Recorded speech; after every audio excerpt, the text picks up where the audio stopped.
ተጀመረ። ቤተሰብ ላይክ፣ ሼር፣ ሰብስክራይብ አርጉ።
እንትን ያልከኝ ሳብ ብርካ 50 በጣም ጥሩ ነው። እኔ ደርባባ እኔ ደግሞ ከ75 ጆሮ ጥላው ነው አይደል?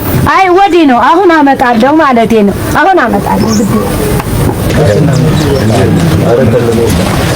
ልጅ ማና አጥላ ካፌ አሮጊ ምን ነው ብርቅዬ በለሳ ሳፋሪ ሊጫር ነው መሰለኝ። ምን ነው እናንተ እንኳን ልጅ ከጫንቃይ ላይ ብትወርዱ እንዴ እቺም ስራ ሆና ምቀኛ ይፍላብህ።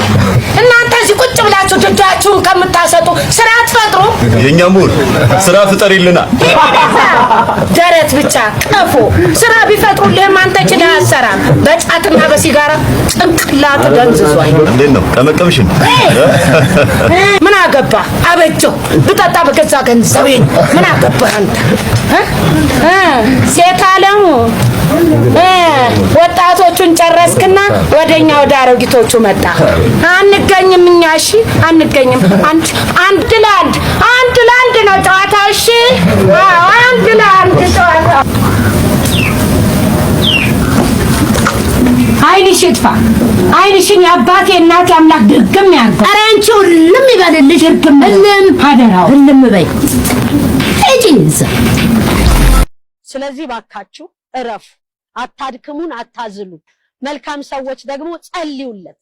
በቃ አግዙ፣ እናትየውን አግዙ፣ ቦርናጌንን አግዙን። አቅማችሁ በሚችለው መጠን አግዙን። እኛ ቀና ሰዎች ካገኘን ለጥበቃም ተባበሩ። እሱ ጋር እየገባሽ ነው እንግዲህ። አዎ እሱ ጋር እየገባው 20 ጊዜ ነው እኔ ጋር የሚደውለው 20 ጊዜ። እውነት ነው የተረከብሽው አሁን 20 ጊዜ። ሌላኛው እናቱ አንቺ ነሽ። በጣም አዝኗል። ተቀርጸሃል ልለዋለሁ። በጣም ነው ያዘነው። በጣም አዝኛለሁ። አናግራኝ ነው ከተጫወትን በኋላ ፎቶ እያነሳችኝ እንደመሰለኝ ጠርጥሬያለሁ። ግን ትቀርጸኛለች ብዬ አላሰብኩም ማለት ብዙ ነገር እየተስተጓጎልን ማለት የማያግዝሽ ሰው ግን እያወራስ ጉልጉል እዚህ ይመጣል። ይሄ ሶፊ ነው ወይ ምናምን ወከባ ክላስ ስላጡ ነው እንጂ ቪአይፒ አንድ ክላስ ውስጥ ያረጉታል። ሰኞ ይሄንን ያረጉልኛል። እስከ ሰኞ የሚቆይ ከሆነ ላይቆይ ይችላል። መውጣት አለበት። እኛም ጋር እንዳልኩሽ ማንንም አያየውም እዚህ ስላገኙት ነውና ስለዚህ በጣም ብዙ ነው እየተሰራ ያለው። ይሄን ሁሉ ነው የምታስተጓጉሉት። ስለዚህ እባካችሁ እረፉ። በቃ ሌላ ምለው የለኝም። እኛ ጋር በጣም እየሰራ ነው። በጣም እየተደከመ ነው። ከዚህ ያለፈ ሕክምና እያሰቡ ነው ሐኪሞቹም እኛም ሆነ ያለፈ ነገር ነው እየተሰራ ያለው። እሱን አሁን ልነግራችሁ አንፈልግም። እየረገምኩሽ ሳይሆን እየነገርኩሽ ነው። ሰው ሁሉ የዘራውን ያጭዳል። እውነት ሶፊ ወንድምሽ ቢሆን ታወጪው ነበረ፣ ልጅሽ ቢሆን ታወጪው ነበረ፣ ስጋሽ ቢሆን ታወጪው ነበረ። ስንት እኮ ቤት ዘግቶ ልደትና ክርስትና ባለበት ጊዜ እቤት ዘግቶ እንዳይታይበት ጫትና ሲጃራ እያቀበለ ድምጻቸው እንዳይሰማ ሲጨነቃቃለሁ። አንቺም አታረጊው፣ ልጅሽ ቢሆን አታረጊው፣ ወንድምሽ ቤተሰብሽ ቢሆን አታረጊው። ሶፊ ምንሽም ስላልሆነ ነው ሶሻል ሚዲያ ላይ ያወጣሽ። አዝናለሁ፣ በጣም አዝኛለሁ። እግዚአብሔር ምሕረት ያርግልሽ። ሌላ ምንም አልልም። ነገ ደግሞ ሰው ሆኖ በቃ እግዚአብሔር ጠላትን ያሳፍርለታል። ሰው የሚያረጋው እግዚአብሔር። ስለዚህ በጣም እንዳዘንኩ ግን የዚህ ቪዲዮ ቀራጭና ለቃቂ በጣም እንዳዘንኩ ልቤን እንዳመመው እንድታቂ ፈልጋለሁ። አሳምመሽኛል፣ እሱን አይደል እኔን አሳምመሽኛል። እስኪ ይታይ ተብሎ ነው የመጣው። ልጆች ካርድ እያወጡ እያለ አንድ ሴት ትመጣና ያቃታል፣ ሰላም ይባባላሉ። ከዛ በኋላ ስልክ ስታወጣ እኛ ልጆች አይቻልም ብለው ይከለክሏታል። ማለት ሰምታናለች፣ በቃ አታረግም፣ በጨዋ ደንብ ነው። እነሱ ዞር ሲሉ ያንን ይቅርታ የሚጠይቅበት አቃታለሁ አለ ሶፎንያስ። ጊዜው ነው ወይ? እኛ ብዙ አለን እኮ መልቀቅ ካስፈለገ ግን አይደረግም፣ ነውር ነው።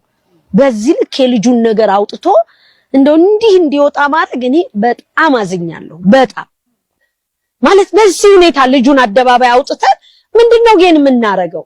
እኔ አላቅም፣ ዕውቀትም ስለሌለኝ ይሆናል። ይሄ ሚዲያ የሚባለው ነገር ጎጂም ነው። ይሄ ልጁ እንደጎስቁል ያው ልብስ አልብሰናል፣ የሀገር ልብስ ለብሷል ከላይ። ከዛ በፊት የነበረውን ፎቶማ ቢያዩ ምን ሊደረግ ነበረ?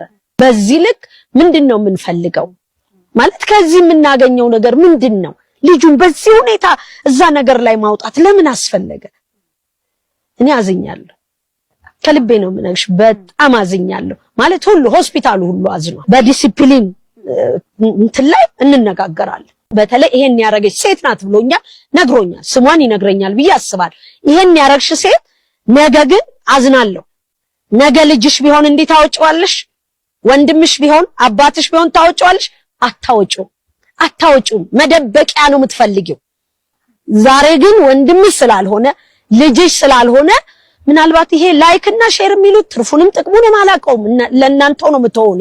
ለዚህ ብለሽ አርገሽው ከሆነ ግን እድሜ ልክሽን የማይተውሽ ጸጸት ነው የሚሆንብሽ። ከልቤ በህይወትሽ ማትረሹ ጸጸት። በፍቅር አናግረሽ ሳይገባው ቀርጸሽ መልቀቅ ወንጀልም ነው። ከወንጀል በላይ ደግሞ ለህሊናሽ ጸጸትም። አታተርፊም በዚህ በኩል። ሁል ጊዜ ግን ነግርሻለሁ፣ እንዲህ ነገር ሲገጥምሽ ያቺ ሴት የተናገረችው ዘር አገኘኝ እንደምትይ የምሬን ነው የምነግርሽ። በጣም አዝኛለሁ። ሰው ሁሉ ሊንኩን ሲልክልኝ አዝኛለሁ፣ አልቅሻለሁ። ያረግሽበትን ምክንያት አንቺ ታውቂያለሽ፣ ድምጽሽም አለ ውስጥ። ግን እነግርሻለሁ የእድሜ ልክ የቤት ስራ ነው የሚሆንብሽ። ታሻለው አንዴ በመጥረቢያ ልሻለሁ ይለኛል፣ አንዴ በቢላ ልሻለሁ ስላለኝ ህይወቴን ማዳን ስለሆነ አምልጬ ወጥቻለሁ። በቃ ጠፍተውቦት ነው እናቴ ተሰወረችብኝ፣ ምን ነው ጨከንሽብኝ የሚል ጽሑፍ የለቀቀው። አዎ በቃ እንደዛ ነው። ጉዳት ሊያደርስቦት ሞክሮ ነበር። ብቻው ቢሆንም እንደውም በመጥረጊያ እንጨት እኮ እንዲህ አናቴን በጀርባዬ በኩል እንዲህ ሊመታኝ ነበር። ብዬ ነው ሰው የደረሰልኝ። እና ብዙ ነገሮች አጥፍቷል። ቤቱ ወድሟል።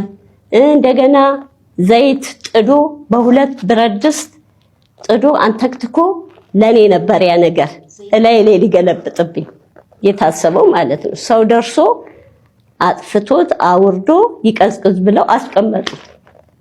ይሄም መሆን የለበትም፣ ወዲያው መድፋት ነበረባቸው። ይሄ ደግሞ ቶሎ አይመጣልሽም። እና ያው ዘይቱን ቁጭ እንዳለ ነው ምድጃው ላይ።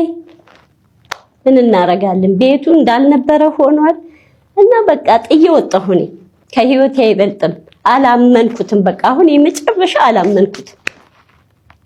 በፊት ግን እንደው እንደንትን ነይ ሲለኝ እየተከተልኩ እዛ ነይ ሲለኝ እየተከተልኩ ሳይሆን ንግግሩ ምኑ ትክክል አይደለም። በቃ ከሰማይ በታች ካሉ ፍጥረታት ሁሉ መሳሳት፣ መውደቅና መውረድ የሰው ልጅ ተፈጥሯዊ ድክመቶች ናቸው። ሁላችንም ከቅድስና ማማ ላይ አልተቀመጥንም። የሁላችንም ህይወት እንከን የለሽ አይደለም። ልዩነቱ ግን የኛ ጉድፍ በፈጣሪ ቸርነት ተሸፍኖ በሰው ፊት ሞገስ አግኝተን መሄዳችን ብቻ ነው። ነገር ግን በሀበሻ ምድር የአንዱ ስህተት አደባባይ ሲወጣ ያ የተሸፈነው የራሳችን ጉድፍ ተረስቶ ድንጋይ ለማንሳት የምንፈጥነው ፍጥነት እጅግ የሚያስደነግጥ ነው። አንዴ ስህተት ውስጥ የወደቀን ሰው ተረጋግቶና አረጋግቶ እጅን ዘርግቶ ና ላንሳ የሚል የለም። ይልቁኑ አንዴ ጥርስ ውስጥ ከገባ የመጨረሻ እጣ ፈንታ መደቆስ ይሆናል። ከላይ አይተን ይሰቀል የምንል በመንጋ አስበን በመንጋ የምንፈርደው እኛ የይቅርታንና የማስተዋልን መንገድ ከመርሳት ደረጃ ላይ ደርሰናል። ባለፉት ወራት መነጋገሪያ የነበረው የጋዜጠኞች የጋዜጠኛ ሶፎንያስ ታሪክ የዚሁ ማህበራዊ በሽታችን ማሳያ ነበር። አቅጣጫ በሳተበት ወቅት የወረደበት እርግማን፣ የተወረወረበት የቃላት ጅራፍ ቀላል አልነበረም። ይባስ ብሎ የአእምሮ መታወክ ደርሶበት መንፈሳዊ ሕክምና ፍለጋ ወደ ጸበልና ገዳባት ለመጠጋት ሲሞክር እንኳ በጉያቸው ሊሸሽጉትና ሊያክሙት ፈቃደኛ የሆኑት እጅግ በጣም ጥቂቶች ነበሩ። እቅፍ አድርጎ ሊመልሰው የሚገባው ማህበረሰብ በሩን ክርችም አድርጎ ዘጋበት። ከ6 ወራት የገዳም ቆይታ በኋላ ያ ድሮ በቲቪ መስኮት ስናውቀው ያንጸባርቅ የነበረው ፊቱ ምጥጥ ብሎ ሰውነቱ ተጨማዶና እጅግ ከሲታ ሆኖ ብቅ አለ። ይህ ገጽታው የሰውነት መክሳት ብቻ ሳይሆን በጥፋተኝነት ስሜት የተሰበረ ስብዕናና የመንጋው ፍርድ ያሳረፈበት ከባድ ጠባሳ ነጸብራቅ ነበር። በጸጸት እየተንገበገበ ከልቡ ይቅርታንም ጠይቋል። ከሶፎንያስ ሕይወት የምንማረው ትልቅ ቁም ነገር አለ። ስህተት የሰው ይቅርታ የፈጣሪ ነው። ማንም ከኃጢአት የጸዳ የለም። የሰው ልጅ የሸክላ ዕቃ ነው፣ ሊሰበር ይችላል። ሰባሪ መሆን ሳይሆን ጠጋይ መሆን የሁላችንም መገለጫ ሊሆን ይገባል። አንድ ድንገት ሕይወቱ የጨለመበትን ሰው ስናገኝ በጩኸትና በወከባ ጨምረን ከማስደንበርና ከመርገም ይልቅ ቆም ብሎ ማስተዋልና ለሰዎች የማገገሚያ እድል መስጠት ይገባል። ርህራሄ የጥሩ አማኝነት መገለጫ ነው። እውነተኛ መንፈሳዊነት የታመመን ማከም፣ የጠፋን መፈለግ እንጂ የተሰበረውን ጨርሶ ማድቀቅ አይደለም። በመጨረሻም አዎ ሶፎንያስ እጅግ ሰቅጣጭ ወንጀል ውስጥ ነበር፣ ግን አሁን ቅጣቱን ተቀብሏል። ይቅርታውን እንቀበል፣ በምንችለው ሁሉ እናግዘው፣ እንዲያገግም ጎኑ እንሆንለት እላለው ይላል መንግስቴ የጠቢባኑ ልጅ። የኔም ሐሳብ ነው። የእናንተስ ሐሳብ ምንድነው? አካፍሉኝ። መልካም ጊዜ።